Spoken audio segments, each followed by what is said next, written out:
દેવામાં આવી છે. મોબાઈલ તેની ઉઠાંતરી કરી હતી. આખો મામલો શું હતો, કેમ કર્યું હતું, આરોપી કોણ છે? કાળિયા પોલીસ સ્ટેશનની અંદર 28/8ના રોજ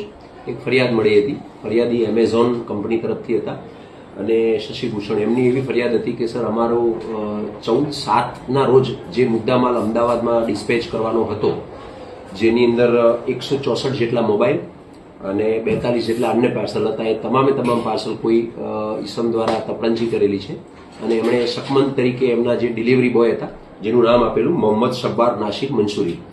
જે ભૂતની આબલી આસ્ટોડિયા ખાડિયા પોલીસ સ્ટેશન વિસ્તારનો રહેવાસી છે. તો સદર બાબતમાં તપાસ કરતા આ આરોપી જે છે એની અમે ધરપકડ કરેલી છે અને એના અનુસંધાનમાં ખાડિયા પોલીસ દ્વારા એના ઘરની સર્ચ કરતા એના ઘરની અંદરથી 114 જેટલા મોબાઈલ અને 41 જેટલા જે પાર્સલ છે એ મળી આવ્યા છે. અને આ જે ઘટનાના સંદર્ભમાં જ્યારે તપાસ કરી ત્યારે ખબર પડી કે આ વ્યક્તિ છેલ્લા 8 વર્ષથી એમેઝોનમાં નોકરી કરે છે અને એને એવું થયેલું કે જ્યારે એમેઝોનનું કોઈ મોટું પાર્સલ આવે ત્યારે હું આ પ્રકારનું કંઈ ગુનાહિત કરું, એટલે 14/7/25ના રોજ એમેઝોનનું એક મોટું પાર્સલ આવેલું, જેની અંદર 164 જેટલા મોબાઈલ, જેની અંદર સેમસંગ 24, આઈફોન વગેરે અલગ અલગ કંપનીના મોબાઈલ હતા અને લગભગ 42 જેટલી અન્ય પાર્સલ હતા, જે નાની મોટી જે ગ્રોસરીઝ મગાવતા હોઈએ છીએ.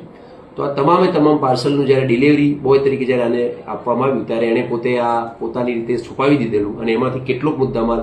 જે છે એનો નિકાલ કરી અને એમાંથી જે એને પૈસા મળેલા હતા એનાથી એ પોતે ઉદયપુર છે, રાજસ્થાનની કેટલી જગ્યાઓ, ગોવા અને કેરેલા પણ પોતે ફરવા ગયેલો હતો. એના અનુસંધાનમાં જ્યારે તપાસ કરી ત્યારે એના ઘરની અંદર લગભગ 114 જેટલા મોબાઈલ અને 41 જેટલા પાર્સલ, એટલે કે લગભગ 90%